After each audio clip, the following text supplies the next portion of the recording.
स्वागत है आपका डिजिटल मैथ्स क्रांति में। आज की इस वीडियो में प्यारे बच्चों, मैं आपको प्रायिकता प्रश्नावली का बहुत इम्पोर्टेंट क्वेश्चन जो कि बेज प्रमेय से संबंधित है वो करवा रहा हूँ, तो इसको आप ध्यान से समझें। सबसे पहले बेज प्रमेय से पहले मैं आपको बताना चाहता हूँ कि आपने सप्रतिबंध प्रायिकता के बारे में सुना होगा। सप्रतिबंध प्रायिकता,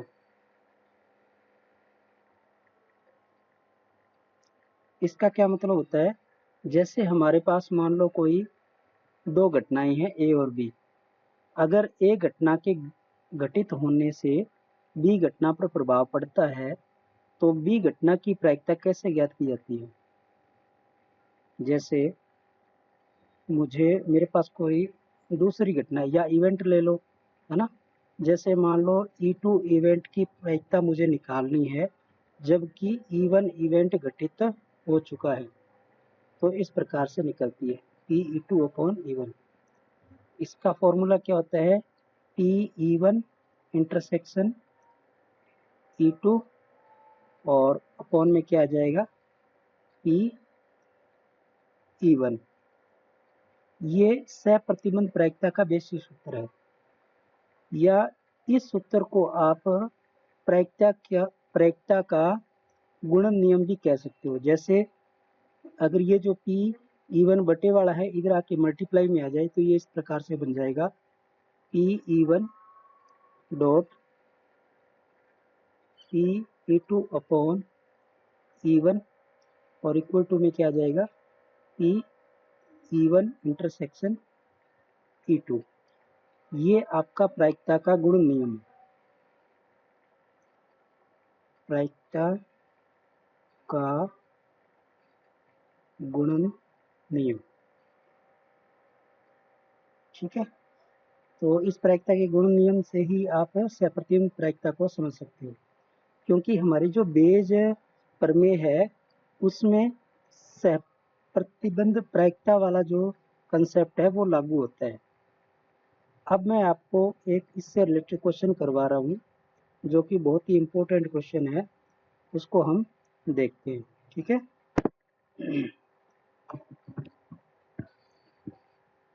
या पहले इसको मैं आपको थोड़ा सा कंसेप्ट बता देता हूँ।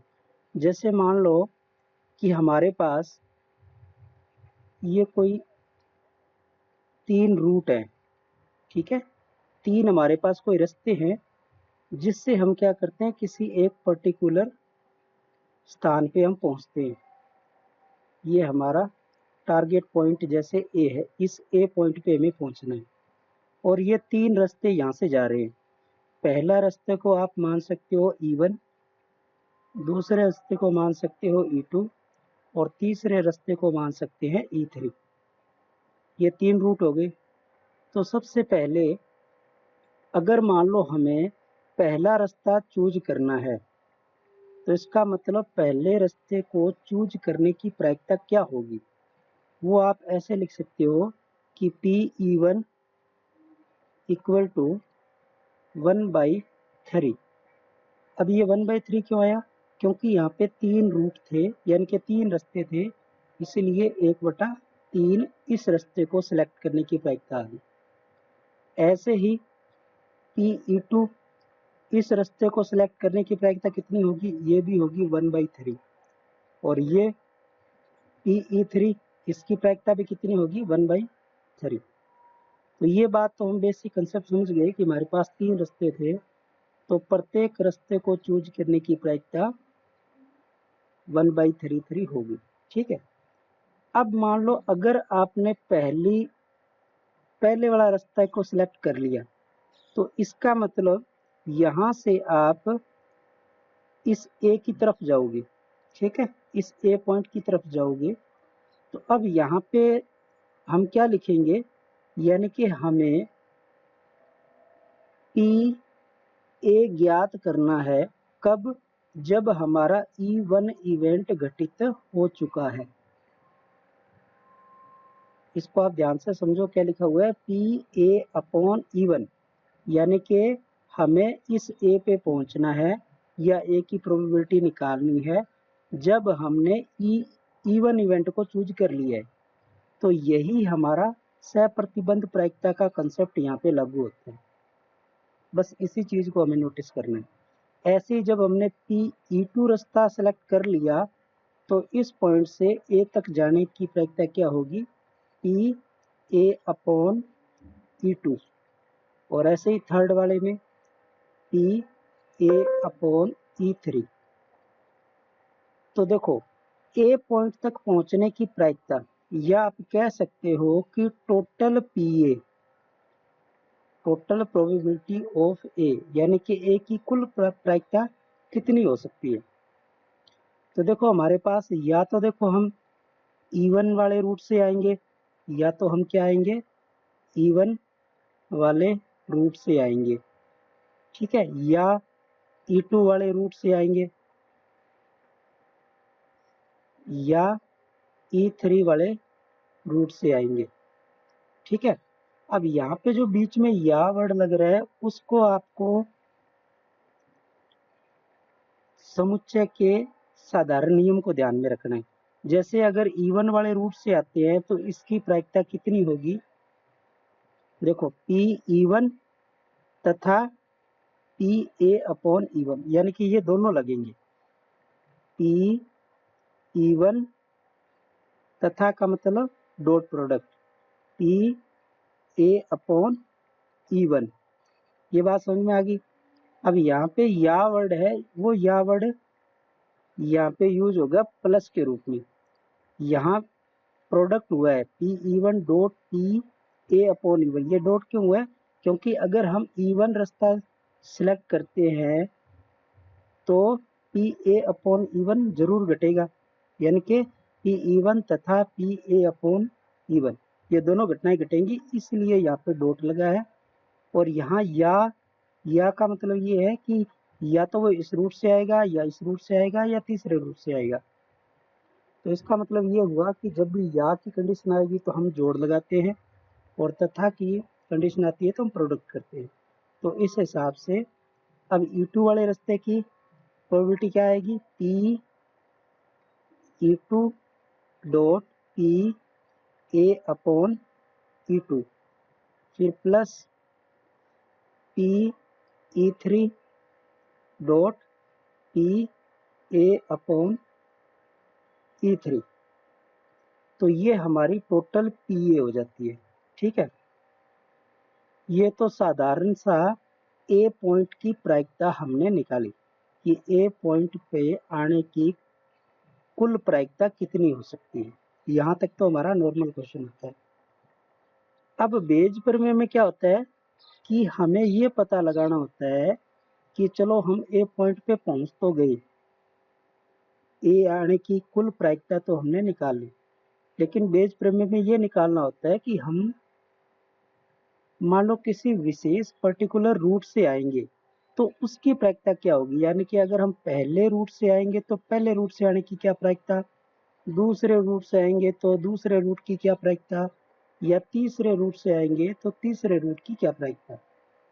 अब आप खुद इसको देखो कि अगर मान लो मुझे पहले रूट से आने की प्रायिकता निकालनी है ना, यानी कि इस फर्स्ट वाले रूट से आने की प्रायिकता ज्ञात करनी है, कब, जब ए हमारा घटित हो चुका है।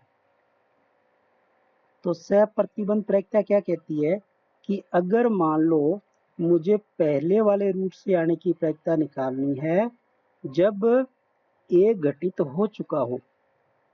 आई बात समझ में। इस फर्स्ट वाले को आप चाहे फर्स्ट मानो चाहे E1 मानो, वो आपकी मर्जी है। मान लो E1 वाले रूट से आने की प्रायिकता निकालनी है जब ए हमारा घटित हो चुका है। तो सहप्रतिबंध प्रायिकता से हम जानते हैं वो क्या होता है, PE1 intersection A upon PA। बस यही चीज हमें निकालनी होती है अगर पहले रूट से निकाल रहे हैं, या अगर मान लो दूसरे रूट से निकाल रहे हैं, है ना।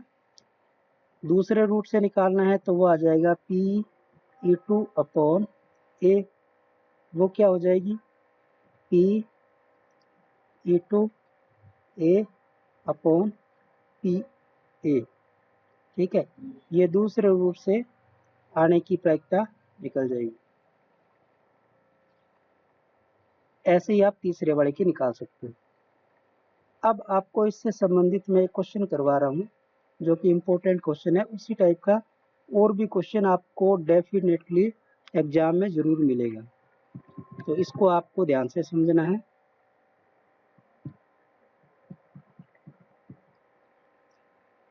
ये क्वेश्चन है हमारा, ठीक है। 3 अभिन्न डिब्बे फर्स्ट सेकंड थर्ड दिए गए हैं, जहां प्रत्येक में 2 सिक्के हैं। तो इसका मतलब ये 3 रूट आप बना लो पहले। ये 3 रूट है हमारे, ठीक है। ये आपका फर्स्ट रूट है, ये सेकंड रूट है और ये थर्ड रूट है। यहाँ इस क्वेश्चन में डिब्बे दिए गए हैं, फर्स्ट डिब्बा, सेकंड डिब्बा, थर्ड डिब्बा, ठीक है। अब प्रत्येक डिब्बे के अंदर क्या है, 2-2 सिक्के हैं। इस पहले वाले डिब्बे के अंदर आपको 2 सिक्के जो है वो किसके हैं, गोल्ड के हैं। और दूसरे वाले के अंदर क्या है, 2 सिक्के जो है वो सिल्वर के हैं। और तीसरे वाले में क्या है, एक सिक्का आपका गोल्ड का है और एक सिक्का आपका सिल्वर का है। तो सवाल में ये पूछा गया है कि एक व्यक्ति यादृच्छा एक डिब्बा चुनता है। देखो, पहले वो एक डिब्बे को चूज करेगा और चूज करने के बाद उसमें वो सिक्का निकालता है। यदि सिक्का सोने का है तो इस बात की क्या प्रायिकता है कि डिब्बे में दूसरा सिक्का भी सोने का है। यानी कि कहने का मतलब समझो उसको, क्या कह रहा है ये आपका ए इवेंट क्या दिया है उसने कि आपका जो सिक्का निकला है वो किसका निकला है, सोने का निकला है, सोने का सिक्का। कुल मिला के आप यूं समझ लो कि आपको इस ए पॉइंट पे आना है, ठीक है। तो सबसे पहला काम तो हम यही करेंगे कि ये जो 3 आपको डिब्बे दे रखे हैं इनको हम क्या करेंगे, पहले चुनेंगे। यानी कि तीनों में से कोई एक का चुनाव होगा ना। तो इसका मतलब पहली प्रायिकता हमारी क्या होगी, पी, इसको फर्स्ट मान रहे हो तो फर्स्ट भी मान सकते हो, इवन इवेंट मानना है तो इवन भी मान सकते हो, आपकी मर्जी है। साधारणतः इसको इवन इवेंट माने तो ज़्यादा आसान रहता है, क्योंकि सभी सवालों में आप सेम इसी तरीके से करोगे, ठीक है। जैसे मान लो इसको मैंने इवन इवेंट माना, इसको मैंने E2 इवेंट माना, इसको मैंने E3 इवेंट माना। तो मेरा जो, अगर मान लो मैं पहला डिब्बा चूज करता हूँ, इसका मतलब अगर मैंने P1 की प्रायिकता में निकालना चाहूँ तो वो क्या निकलेगी, वो निकलेगी 1/3, क्योंकि तीनों डिब्बे एक जैसे हैं। उनकी इंडिविजुअल जो प्रायिकता होगी वो क्या आएगी, 1/3 आएगी। तो P(E2) भी कितना आएगा, 1/3। ऐसे ही P(E3) कितना आएगा, 1/3। अब हमने ये डिब्बे तो चुन लिए, यानी कि हमने ये रूट चुन लिए। अब रूट चुनने के बाद आप इस पॉइंट से यूं समझो कि इस पॉइंट से हम ए की तरफ जाएंगे। यानी कि हमें ए की प्रायिकता निकालनी है जब आपका इवन इवेंट घटित हो चुका है। तो इसका मतलब ये क्या होगा, ये होगा आपका पी ए हमें निकालना है जब इवन घटित हो चुका है तो उसकी प्रायिकता क्या होगी। अब ये आपको इस सवाल में समझना है। सवाल में क्या समझना है कि देखो, ये कह रहा है ए हमारा क्या है, सोने का सिक्का होना चाहिए। तो देखो, पहले रूट में तो दोनों सिक्के आपके सोने के ही हैं। तो जब आप पहला डिब्बा चूज करोगे तब सोने के सिक्के आने की संभावना कितनी हुई, 1 हुई, क्योंकि दोनों सिक्के आपके कितने हैं, ये सोने के ही हैं दोनों। तो 2/2 करोगे तो कुल आपके 2 और गोल्ड के सिक्के भी 2, 2/2 एक करोगे तो इसकी प्रायिकता कितनी हो जाएगी, 1 हो जाएगी। ये अपने को समझ में आ गया। अब अगर मान लो हमने दूसरे वाला डिब्बा सेलेक्ट कर लिया तो ए आने की संभावना क्या है, A/E2। अब देखो, इस दूसरे डिब्बे के अंदर दोनों के दोनों सिक्के हमारे सिल्वर के हैं। तो गोल्ड का सिक्का आने की प्रायिकता कितनी हुई, 0/2, यानी कि 0। ऐसे ही जब हमने तीसरे वाला डिब्बा सेलेक्ट किया तो PA/E3, तो यहाँ पे गोल्ड का सिक्का आने की संभावना कितनी है, क्योंकि गोल्ड का सिक्का एक है और कुल सिक्के कितने हैं, 2 हैं, तो इसका मतलब ये आ जाएगा 1/2। यहाँ पे मैंने डायरेक्ट लिखा है, आप समझ गए होंगे कि ये जो 1 आया था ऊपर वो कैसे आया था, 2/2 करके 1 आया था। ये 0 कैसे आया था, 0/2 करके 0 आया था। ठीक है, ऐसे ही इसमें 1/2 करके ये 1/2 आया। तो इतनी बात हम समझ गए। अब हमें निकालना है टोटल PA, है ना। टोटल PA वो कैसे आएगा, वो हम जानते हैं कि ये जो आपका 1/3 है गुणा होगा इसके साथ, चाहे फार्मूला लिखना चाहो तो फार्मूला लिख लो, नहीं तो नॉर्मल सी बात है, ये वाली चीज आपस में क्या हो जाएगी, मल्टीप्लाई, यानी कि 1/3 मल्टीप्लाई 1 प्लस, फिर दूसरा रूट आएगा 1/3 मल्टीप्लाई 0, 1/3 मल्टीप्लाई 0 प्लस, फिर तीसरे वाला रूट 1/3 मल्टीप्लाई, ये आ जाएगा आपका 1/2, 1/3 मल्टीप्लाई 1/2। तो इसको हम सॉल्व करेंगे तो आ जाएगा 1/3 0 1/6 और 6 एलसीएम लेंगे तो 2 + 1 3/2 6 आ जाएगा, और इसको आप कैंसिल आउट करोगे तो आंसर क्या आएगा 1/2। अब ये हमारा आ गया टोटल PA, टोटल PA आ गया, यानी कि गोल्ड का पहला सिक्का सेलेक्ट करने की कुल प्रायिकता 1/2 है। लेकिन सवाल में अपने यहाँ ध्यान से देखो क्या पूछा है, डिब्बे में दूसरा सिक्का भी सोने का हो उसकी प्रायिकता बतानी है। तो ये कहीं ना कहीं अपने से ये पूछना चाहता है कि हमें उस रूट के आने की प्रायिकता बताओ जिसमें दूसरा सिक्का भी गोल्ड का ही हो। मतलब यहाँ ए, देखो ये तीनों रूट से ए की तरफ आ रहा है, और यहाँ से जैसे ही वो रिवर्स जाएगा ना वापस, वो कहता है कि ए तो आ गया, लेकिन ये बताओ कि वो पहले रूट से आया है, या ये बताओ कि वो दूसरे रूट से आया है, या कि ये बताओ कि वो तीसरे रूट से है। यानी कि जब भी वो रिवर्स पूछता है इसका मतलब हमारी बेज पर में यहाँ पे लागू होती है।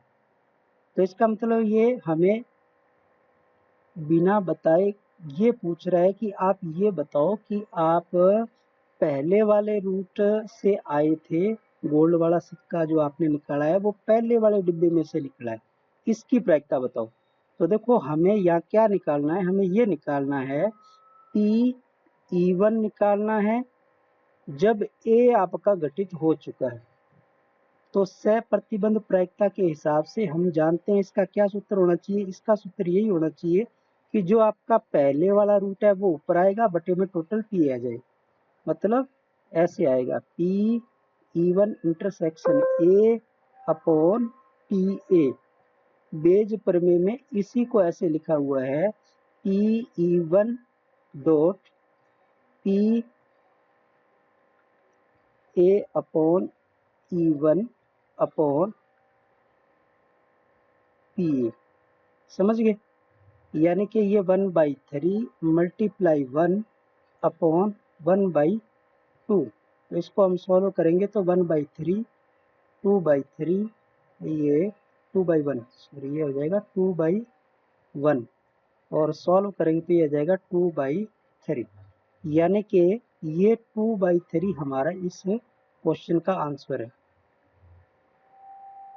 तो उम्मीद करता हूँ बेटा आपको ये समझ में आ गया होगा बेज प्रमेय का इम्पोर्टेंट क्वेश्चन, जो कि आप पीछे वाले पुराने पेपर उठा के भी देखोगे तो उसके अंदर डेफिनेटली इस टाइप का क्वेश्चन जो कि बेज प्रमेय का है वो आपको जरूर मिल जाएगा।